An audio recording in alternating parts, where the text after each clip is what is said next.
And I think to build something 10 times better, you have to think completely different. So our goal isn't to be better, it's to be entirely different. Hello everybody, I'm KP and welcome to Million Dollar Exits, a special segment on my main show, the Build in Public podcast. In this interview series, I sit down with founders who went from an idea to building a business and then eventually selling it for over $1 million, hence the name Million Dollar Exits. This is something I'm very passionate about and curious about at this point in my career. I want to learn and share all the insights, mindset shifts, lessons, and non-obvious tips that are part of this unique journey with the next wave of founders who want to take this path as well. So buckle up and get ready to be inspired and informed. Here's a special shout out to our episode sponsor, Paralect.com. $1 million ideas come from every possible niche. If you're a busy domain expert in marketing, sales, finances, or healthcare and don't want to spend 6 months just to build an MVP, you'll find Paralect super valuable. Paralect is a venture studio built to design, build, and launch a product for you that is ready to sell in under 2 months. Start with no code or go full stack right away. Simply focus on growing your early adopter community and build in public, and they'll take care of the rest. Build your $1 million startup with Paralect.com. Paralect.com. Hello, everybody. Welcome to the $1 Million Exits podcast. I'm here with a very special guest, Andrew Gazdecki. Andrew, welcome to the show. Thanks for having me, KP. Good to be back on here, I guess. This is our second podcast. I know. Well, so you came on last time when we riffed on building in public, and at the time we were talking about the book that came out, and I think MicroAcquire was in a very different chapter at the time. So can you bring us to today? Where are you guys up to? I've seen some amazing stats and traction that you keep posting on Twitter. What is it like today? We're speaking as of May 9th, 2023.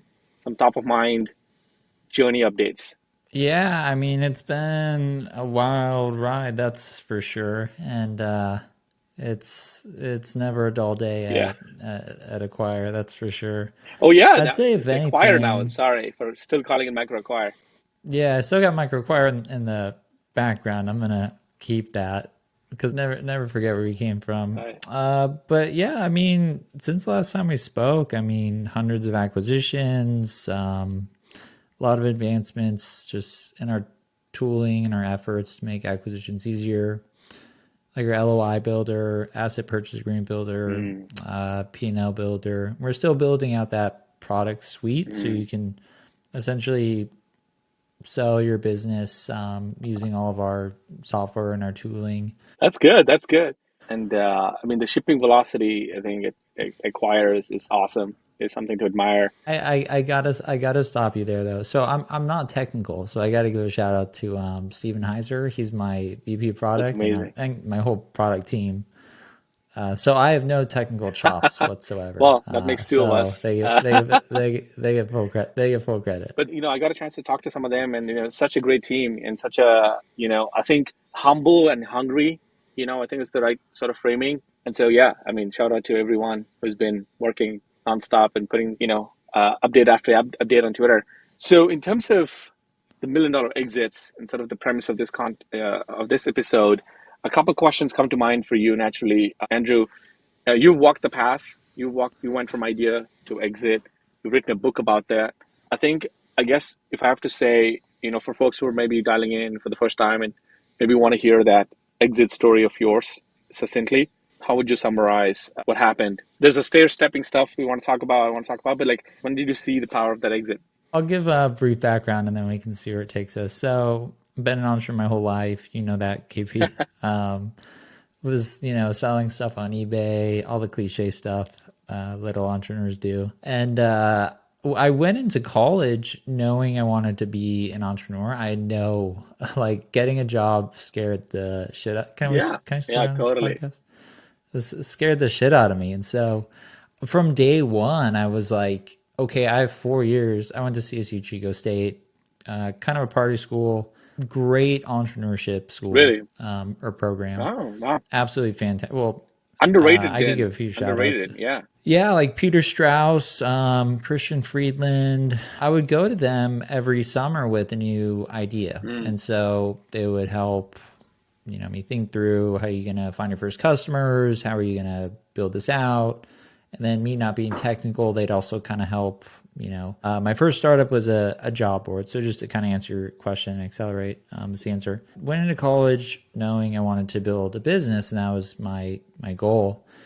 And I started with a job board, and I just bought like a script.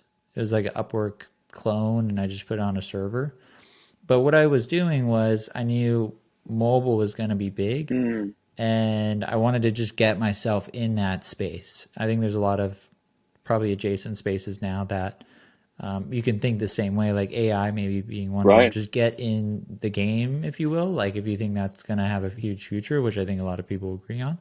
And then started noticing people posting jobs for the same sort of app development. So as an example, people would go on the job board.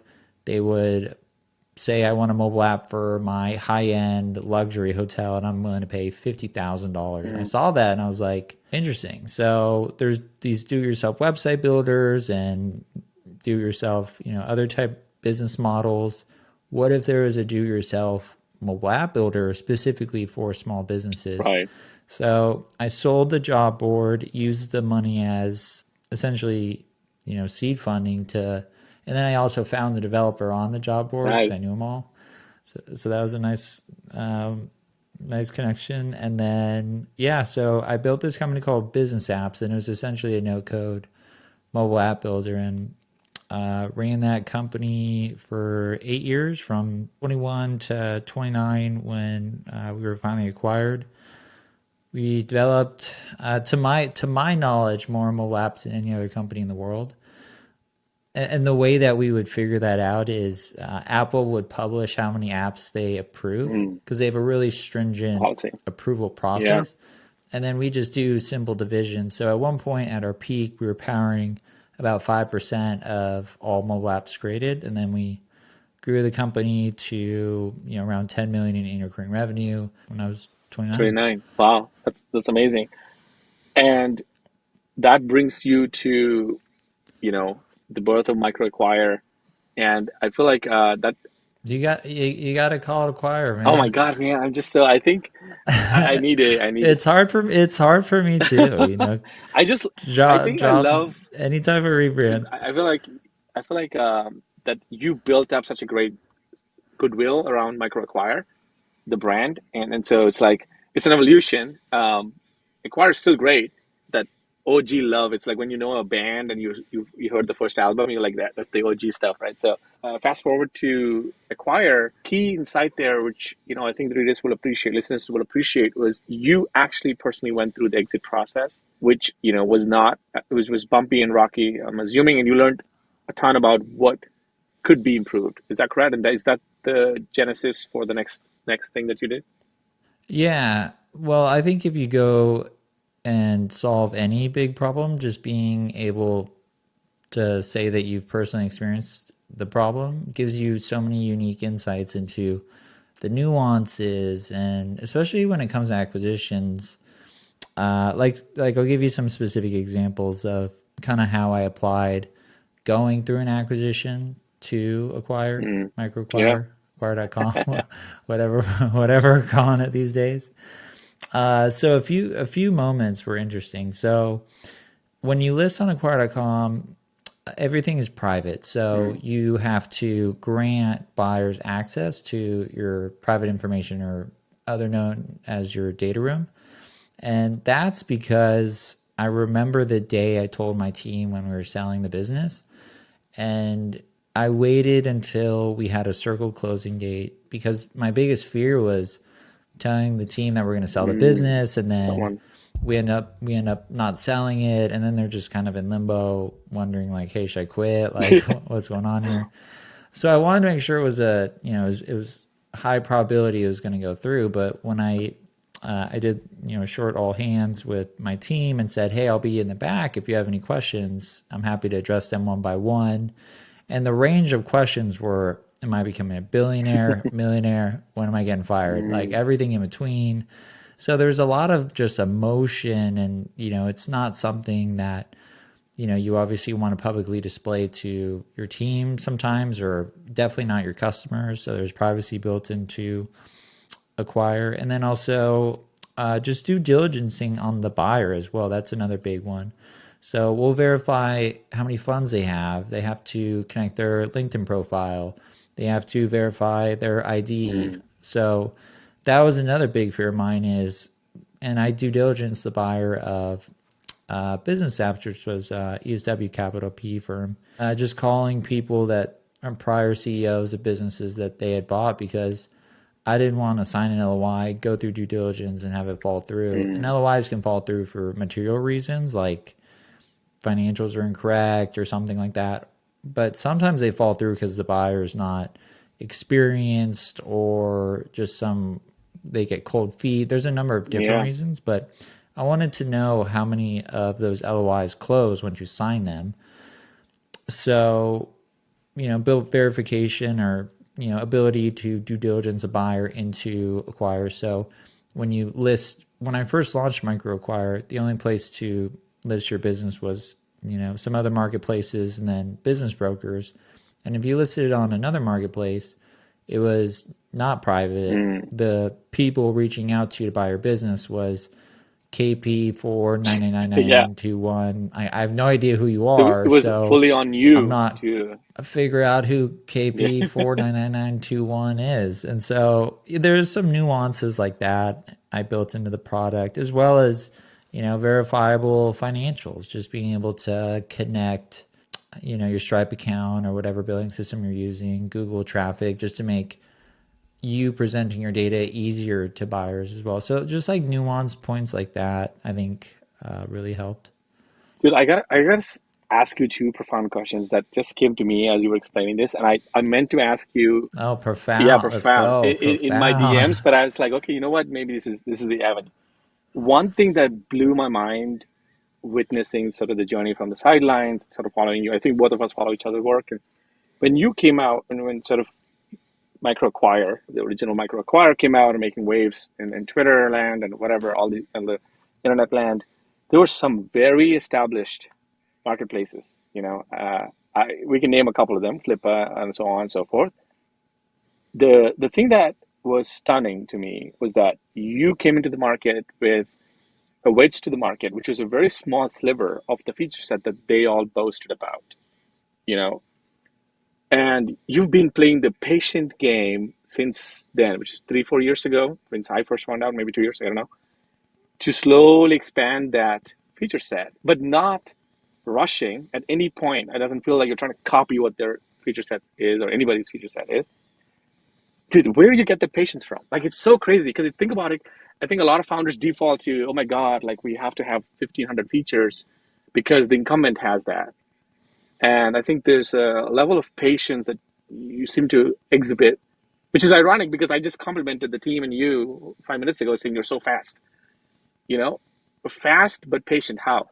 I guess what I ultimately want to do with acquire.com, acquire, is truly change and standardize how startups are acquired. Like, we want to have the standard NDA, we want to have the standard asset purchase agreement, we want to have the standard tooling that buyers use to diligence startups that they're looking to acquire.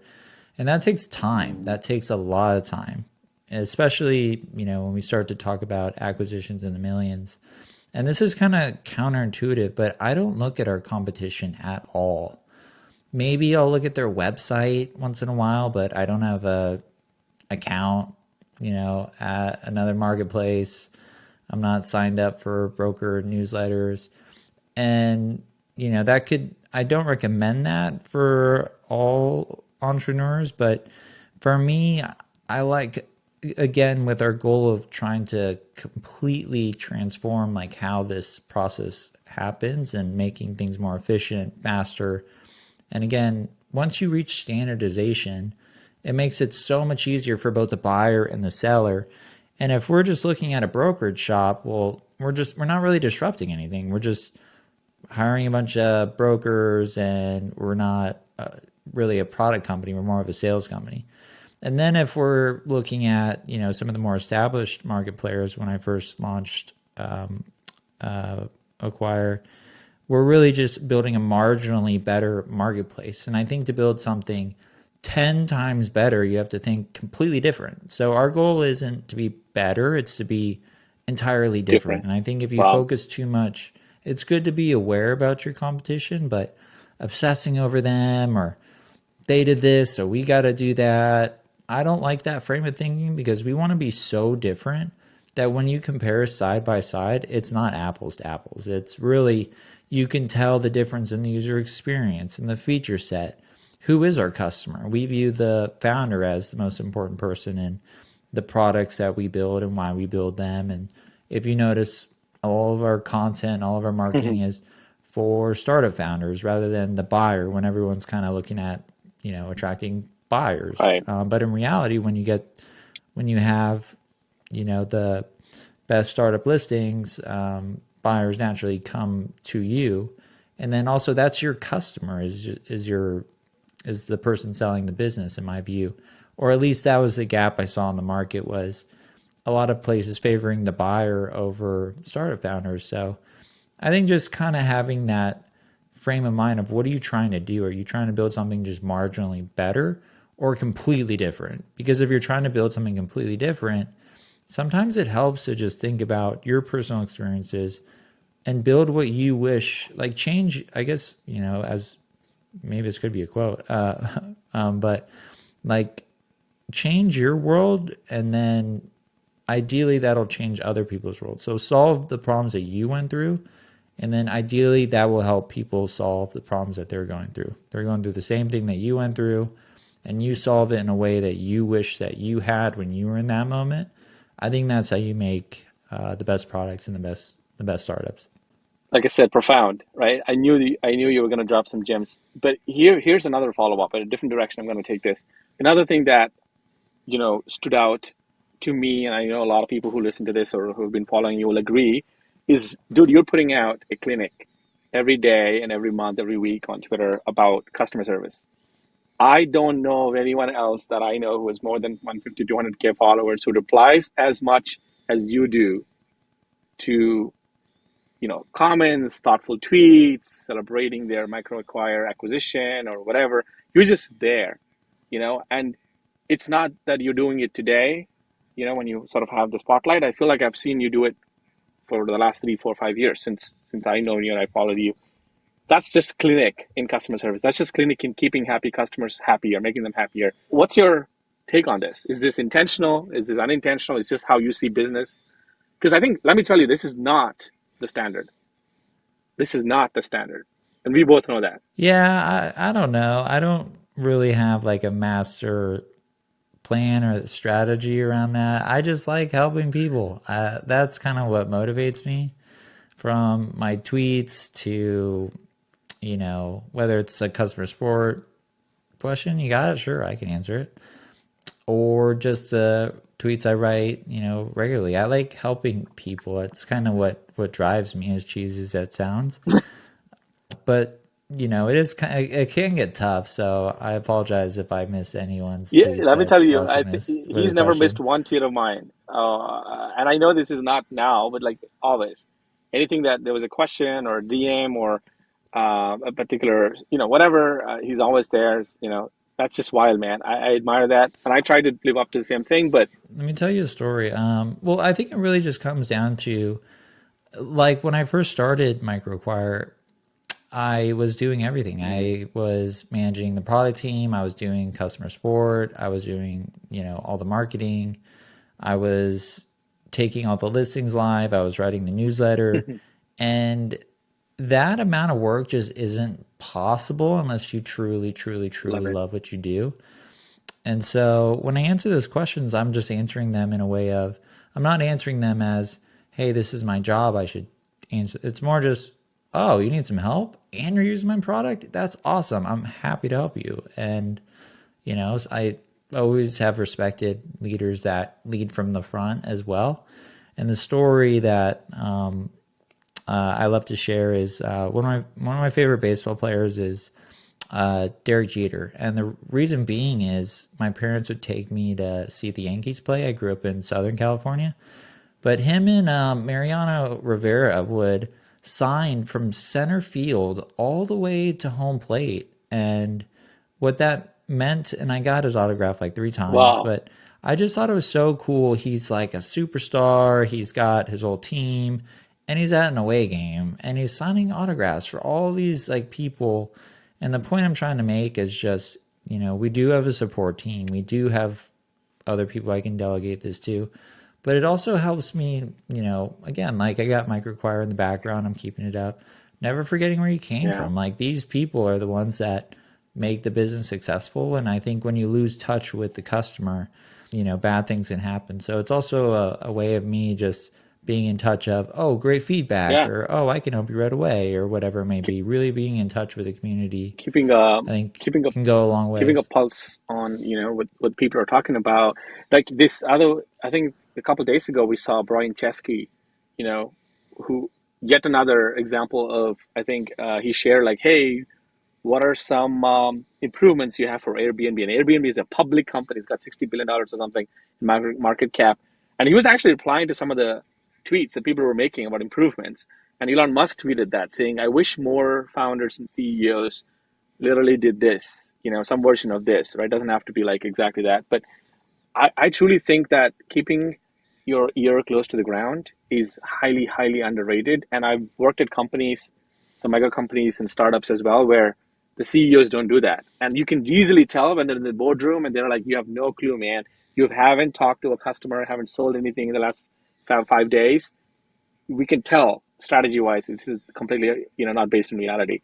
I did see that tweet and I thought it was Yeah. awesome. It's like these are the people that pay your bills, Yeah. man. Like, Right. Right. respect. And it's I true. think it's, Customers are the most sustainable source of yeah, funding. And, true. Again, th- they that is a great segue for us to talk about bootstrapping. You, Arvid Kahl, Rob Walling, and a few others, like you guys have changed my life because I was in the VC camp, which I think, again, I'm not saying it's there's place for everything, right? But I was heavily, you know, um, charting ahead in that VC path until 2022, and I made a massive pivot to now being a solo founder. In December 2022, went full time, took the leap. It was scary as shit because I have a young son and we have to pay the bills and all these things. And I'm like, but the best decision that I could have taken, man, the last 6 months. I've been so blessed, so grateful, enjoying the bootstrap path. And everybody that I'm talking to about this stair stepping thing that we once touched on, and this is a formula we talk about all the time. Everyone's nodding, saying that is the way. And I think I knew this in theory when we last talked, but living it is a whole different thing. So once again, let's go back and double click on that bootstrapping as a way to stair stepping to the big swings you want to take at. I know you have a couple lines on that you've been sharing for a while. Yeah, definitely. My recommended path for entrepreneurship, I've tweeted this and reworded it like four Yeah, times because I like sharing it. But yeah, like your first business isn't going to be a home yeah, run. I'll just tell you right then and there. Sorry, it's not going to be. It doesn't work like that. I think the people who know most about winning know that because they know the most about losing as yeah, well. So I recommend your first business build an agency around your skill sets. And if I was starting all over again today, I'd probably start a content business. I'd probably start a podcast, get people on, learn from them, write a newsletter about kind of like it, what I'm and then doing maybe part start, part time. That's the same thing I'm doing right now. yeah, and then help other companies do that, edit the videos really Right, well. And I'm not technical, but I can edit a right, video and I can write a yeah, newsletter, very low lift stuff. And now my agency is I help you with your content and branding strategy, just like that. Boom. And then, from that, depending on the business, you have two routes that you can take as you stair step through your career. One idea that typically kind of just comes up for better or for worse is you start automating yeah, certain things. Like you build a easier way to edit the videos. You build a packaged up sort of process of how to do a rebrand, or you build a SaaS tool to help your clients with. I'm trying to think of a SaaS tool for content creation, but let's say you think of one, Right. and then that becomes your SaaS business. Then you start funding the development of it with the profits from your Yeah. agency. And then I highly recommend bootstrapping that business with the goal of selling it. Yeah. Like, no Yeah. shame, just build a sellable Yeah. asset. You own the majority of it. Because what a lot of people don't realize is if you can bootstrap a SaaS company to even, let's call it $100,000 in revenue, or $500,000 in revenue, or $1 million in revenue, that is life. That's It's a life changing. changing Yeah. acquisition.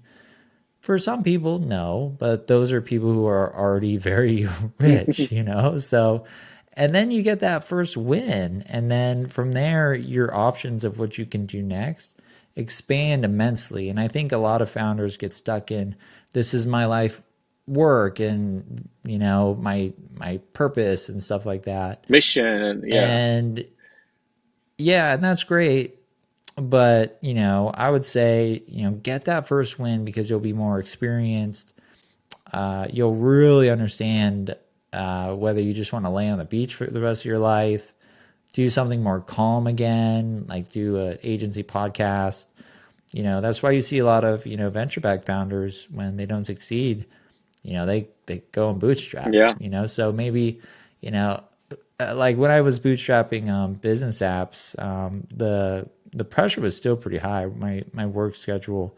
I know a lot of people talk about bootstrapping for freedom and stuff like that. I was still working like just as much, but that's just me. But yeah, get that first win, and then if you want to build the next Airbnb, if you want to build the next Uber, if you want to build the next what, you're going to need capital to do that. And then that's a time to do it because for two reasons. Number one, again, you're more experienced. You've been through the process of building and exiting a startup, the whole 9 yards. story, Yeah. movie, whatever you want to Right. call it. But then also, what a lot of people don't understand is you can afford to take the bigger risk. Risk. You can afford to go 10 years potentially without making any money Right. because you have a win in the middle that helps support the big moonshot lottery ticket, whatever you want to call it, market disrupting, company. You can afford to take those Yeah. risks because a lot of people, I think, get so caught up in like the headlines and like raising venture capital is what makes you successful, but it's actually the exact opposite. The more venture capital you raise, the lower your chances of success become because expectations in terms of enterprise value increase. So, for example, you raise $5 million, you got to build a $50 million company minimum. Let's call it 25. That's still a lot, So, to do that on the first swing is very difficult. It's kind of like trying to climb Mount Everest without any experience, Right. and You never so never having climbed a wall, but having you're trying to get to base camp, right? It's crazy. yeah, go on a couple hikes Right. first, and then maybe I try climbing. it's such a great metaphor, and I use another one that I use is sort of build a campsite, like basically build a tent and like have fun, like and understand the business of camping before you try to build a skyscraper, because that's what venture back businesses are, and the duration of the game is 10 plus years at least, and outcomes expected are IPO. An ideal outcome is an IPO, which is $1 billion plus outcome. And I think a lot of people don't think about those two, and they think about if only I just raised 150K or 200K and 400K. I'm like, yeah, but you're signing up for the game that takes you, that path. And this is such a disillusioning thing that I had to go through myself, Andrew. And I'm so glad that I am sort of liberated now. It doesn't mean, again, it doesn't mean I'm knocking on PC game or don't want to play the game, but definitely want to play it after my financial freedom is secured first. Yeah, I always say just to kind of simplify what I was getting at. Bootstrap if you want to create wealth, and then raise venture capital if you want to disrupt the Yeah, market. yeah, well said. So let's talk about Acquire.com's recent trends that you're noticing. And I mean, I feel like there's been a lot of activity in the AI space. I'm seeing a lot of screenshots, a lot of people building AI products, growing them, and then, of course, exiting. If you had to share two or three tactical tips about what people should be building in AI space or any other trend that you want to encourage founders to think about, what would that be?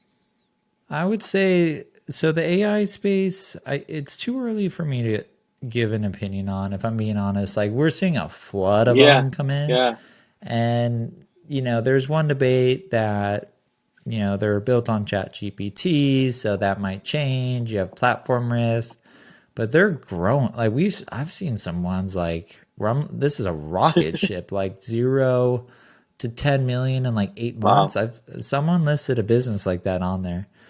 They took it down and they ended up raising a round of financing, but like some are just rocket ships. So if you want to get into AI, what I would do is I'd probably go back to my first strategy: create an AI podcast, interview all the experts yeah, in AI, write about AI, and then from there you'll start to, you know, because you're learning from the yeah, best, and then so there's kind of a cop out answer yeah, on AI in terms of what really performs well on acquire.com and really is just kind of our bread and butter sweet spot, if you will, is profitable SaaS businesses, profitable e-commerce.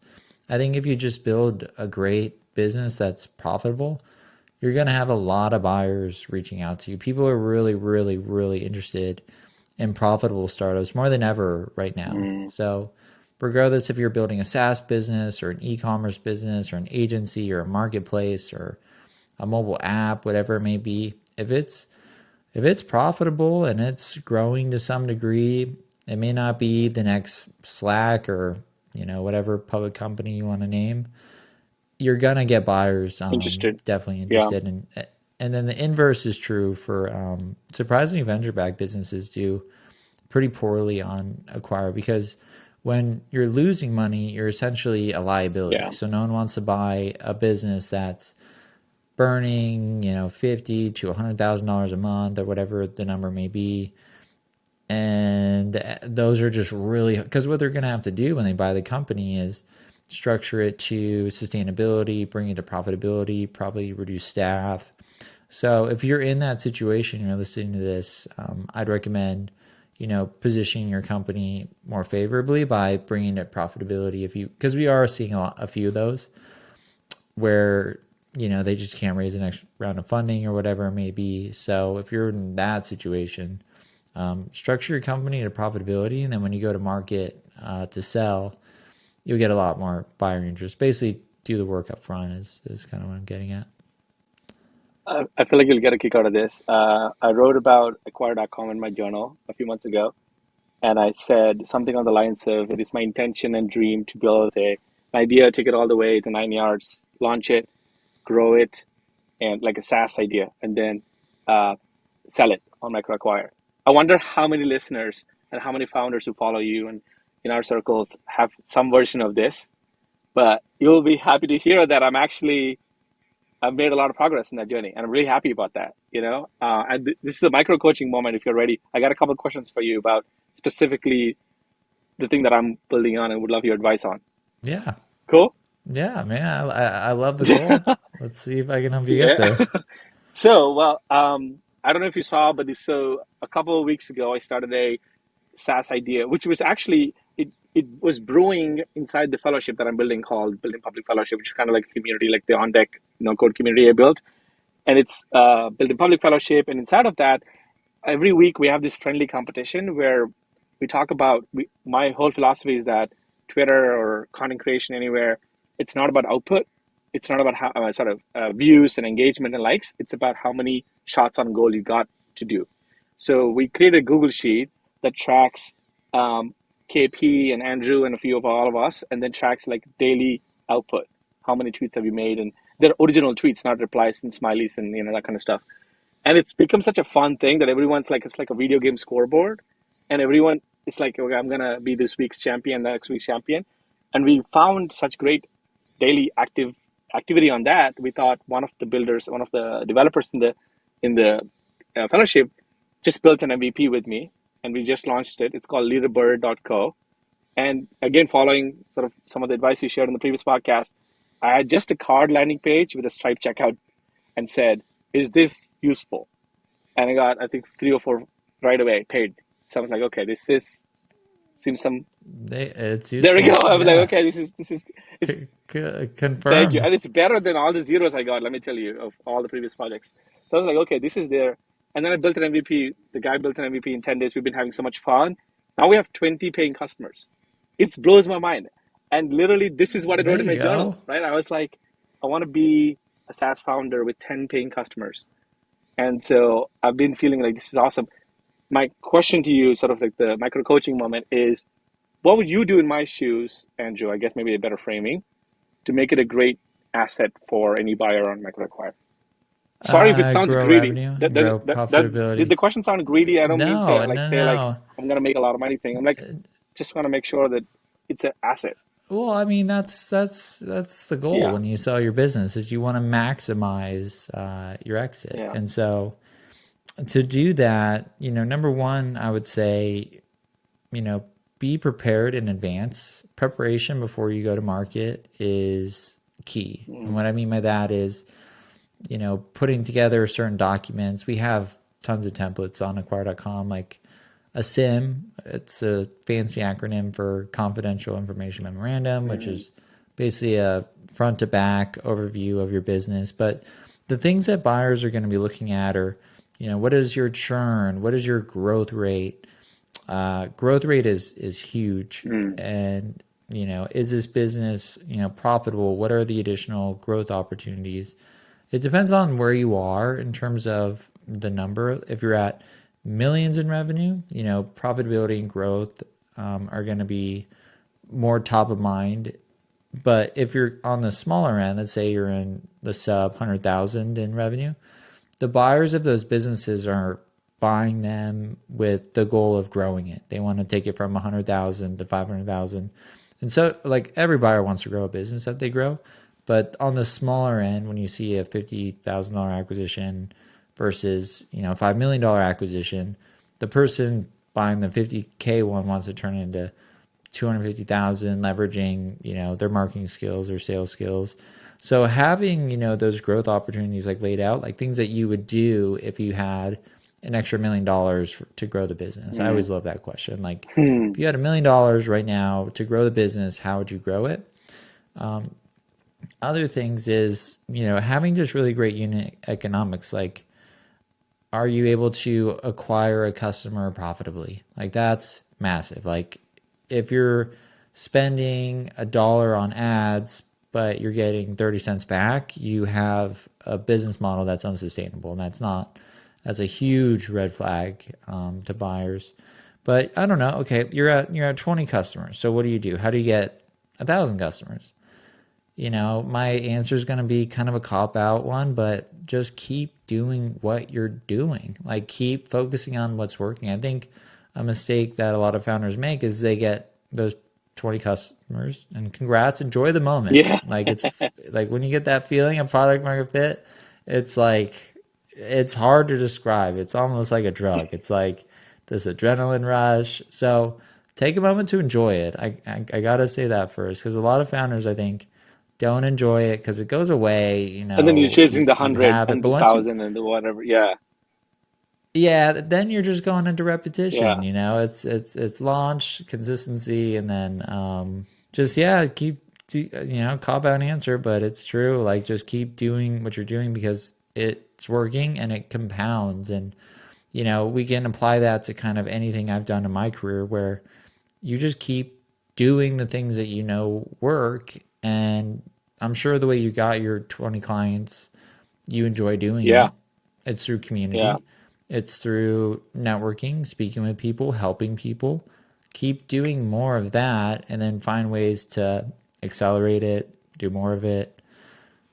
So That, that I love it. there's no I secret, know. there's just no secret answer. I I don't have like a buy a Super Bowl ad and, put it on New you'll, York Times banners. quadruple. Yeah.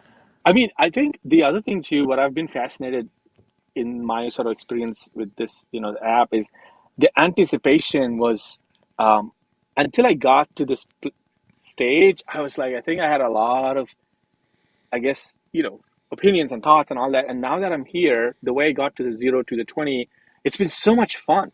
So it's like I'm not even in a rush to go to 1,000 or 2,000 or whatever. So I think a lot of founders should, to your point, to get to these places and get to these stages to realize like how fun it is. Because you have something that's working, just enjoy the moment and like keep pulling that lever that's working, like you said, right? And it's very hard to get that. Like, I've had so many failed products that never saw this moment. So I have a lot of appreciation for that.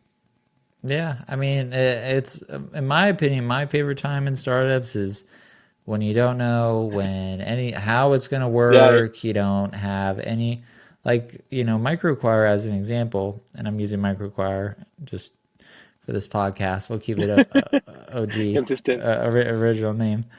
I didn't have any paying customers for a Mm. year. Like, I went a year without any sort of business model or plan or anything like that. We were seeing businesses, or I was seeing businesses be acquired. I was seeing lots of buyers sign up. And then I finally put up, there was a specific founder, and I still know who he is, and I joke about it with him from time to time. But he would complain a lot in terms of, and I love harsh feedback. I love telling me like what sucks about the platform. Because if you tell me everything's good, I can't fix it. Like, thanks. But when you tell me something sucks, I know what to fix. But he was getting so many buyer requests, he didn't know who to focus on. So we'd take out all the names, and then I'd look them up, and I'd kind of rank them for him or something like that, if my memory is correct. And I was like, all right, we need to put up like a paywall, because a lot of these people have no interest in buying your company. And then that's how we got the business model we have now. We're going to be charging commission soon, but right now to access deals, it's either 400 or 800 a year, depending on the size of the deal. But that all started just from listening to a customer and hearing their complaint. And then I threw up really junky looking payment page, and I'd have to manually activate their account. So yeah, enjoy those moments, man, because it's fun and it's scrappy and you're just putting it together. But just also keep doing what's working Thank you. and make those initial customers, your initial 20 customers, the happiest they could Yeah. possibly be. That's another thing I've noticed is sort of, that's why I was touching on the customer service aspect, customer support aspect of you earlier, is just making sure that you're giving them, enough time and nourishment, and like just, I think they can sense care. People can sense care, so they know if your heart's in it or not. One last question as we switch topics, and I know you have a hard stop. What is Andrew the dad like? I see a lot of photos of you and your son, and I love it. I have a boy too, 2 years old, and what is it like to hang out with you as a dad? I'm curious.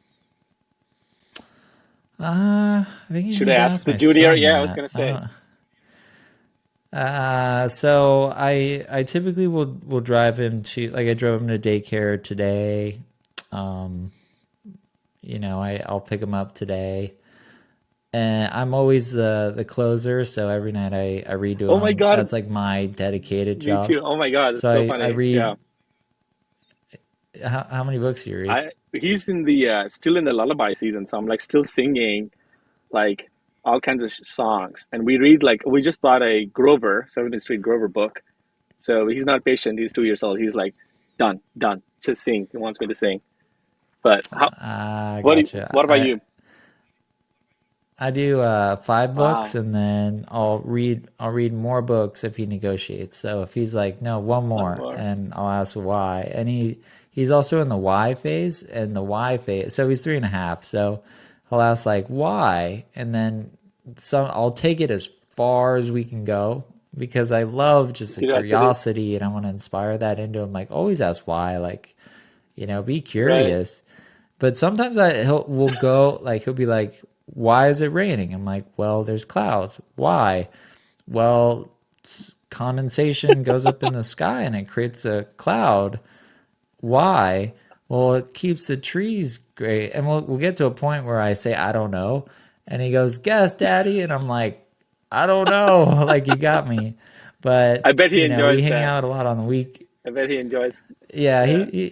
he's like a little mini me. I see a lot of well, obviously because I'm his dad, but he's a very curious, funny, just sweet Oh kid, my God, and it's I so just funny love the because little guy. I don't know if every dad with a boy feels the same way. Because I feel when I see him, I see a mini me in him. He's goofy. I'm very goofy. Like we when we were at the beach the other day, we were like rolling in the sand, and every parent next to us were cracking up because we were both like two seals from the sea that came over, and they were just like rolling and having fun. And he's got a lot of hype energy, which my wife, much to my wife's dismay, she's like, "Can you both please calm down? It's 7:30 in the night. We need to go to bed." But we're like hyping each other up, you know. So it's just wild, man. What I love about your face though is that I've seen that baseball games you take into the photos, and I'm like, I cannot wait for those because we haven't been to games yet. I can't wait for to a Warriors game or to a baseball game or something like that. When a three, I mean, has been my favorite age so far. I'm obviously a beginner dad. I have only one kid, and he just turned 3.5. His birthday's October 29th, so 10 days ago. And it's just cool. I mean, he's like your little buddy, and you get to be, the father you always wish you had, or the father you did have. But yeah, I don't know. Our thing right now is gardening. I'll just kind of leave it at that. He loves the Really? garden. He Wow. loves picking up weeds. Oh, wow. Yeah, yeah. So I think he's going place. I kind of like will joke with him. I'll be like, all right, so we're creating a gardening business. So we got to do a good job, and we need to pick up all the weeds. Right. And he's like, all the weeds? And I'm like, yeah, that's a job complete. We got to, so we like joke around like that. But Anyway, I just wanted to toss yeah, it to he's a that segment because it just warms my heart when you post photos, and I'm like, it's cool. It's cool to because we have all kinds of hats we wear. And I think it's fun to see another founder also having fun yeah. with the kid. And one thing I'll just add to that too is, regardless of like what you do in life, I'm a firm believer of this. Is there's people in your life today that you know without them you would be Yeah, nowhere. Like my wife, my yeah, son, my family. And I think when we hear about people building businesses, sometimes there's sort of that thought of like, I can't do all this, or it's like too much, or whatever it may be. But like, don't give up your happiness mm, to like build a business or reach some random business goal, or because that won't make you happy. You'll mm, just get to that goal, and then you'll turn to your family, and then they may not be there. So make time for them. And then oddly enough, that for me, that yeah, separation from work and yeah, just hanging out with, like, I go to lunch with my wife every day. She hurt her toe, so we won't be going today. But that's another story. But my point being is, also understand there's so much like just awesomeness to yeah, life. Like your friends, like keep in touch with them. Don't be just only all about yeah, business, because you're reaching a goal, and then you have no one to share yeah. it with. And It's definitely so way less fun. And I think it's to wrap this whole thing about the sort of being in the flow state. We touched on this before we started the pod, where we were joking that Steph Curry likes to lock in and stay in that flow state, and I feel that when you are experiencing happiness on a day-to-day basis, whether it's with your relationships, whether it's with creating something new, or your business or your podcast, you just get into that flow state. And I think if you do this day in day out, that is a happy life. You don't need any arbitrary milestone to get to to start experiencing this. So fun is in the journey, joy is in the journey is sort of been my mantra. And I know you're like that too. So I appreciate a fellow yeah, advocate of the philosophy.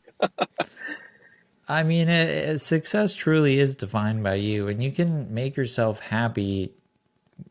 You can choose to be happy. Like it's not you don't need XYZ goal, or you don't need XYZ money, or XYZ whatever it may be. Just what I always think about that's kind of funny is, just how lucky we are in terms of like Just imagine if you were born 100 years Yeah. ago. Like you're going through the Spanish Yeah. flu, and then you're going to go through the Great Depression, Damn. and then Yeah. you're going to go through World War One, and then you're going to go through World War Two. You don't have an Yeah. iPhone. Steam Like engines you're and shit. Yeah. I regard. can. Yeah. So also just perspective of just like how good you have it, and you may not really realize it, but just think of that one thought. Imagine if you were born 100 years Mm. ago. There's actually a good book on this. And it kind of it's about, I can't remember the name, but it's arguing, would you trade lives today with John Rockefeller, Mm. the richest man to ever live, Right. but he lives 100 years ago. Mm. He doesn't have an iPhone. So I don't know where I'm going with this point, but appreciate the things you have in your life and have perspective, and just realize that there are so many good things happening in your life, whether you see them or not. Yeah. Well said. On that high note, let's call this a wrap. Thank you so much, Andrew. Once again, such a joy, such a pleasure getting to chat with you, and you know, unlock some of that profound wisdom that's locked up in your attic right there. Thank you so much, and let's keep in Yeah, touch. yeah. My pleasure, KP, and I'm rooting for you. Thank you. I'm Thank rooting you, for man. you to get I'll hit you up with the with a some. 100,000 customers, Oh my man. God, I'm yeah. rooting for you. I think thank you. And then again, as you know, it's whatever the customers say and wherever it goes, I'm just happy. All right. Have a good one, Andrew. Okay, thanks. You Bye. too. Thanks for having me Bye. on.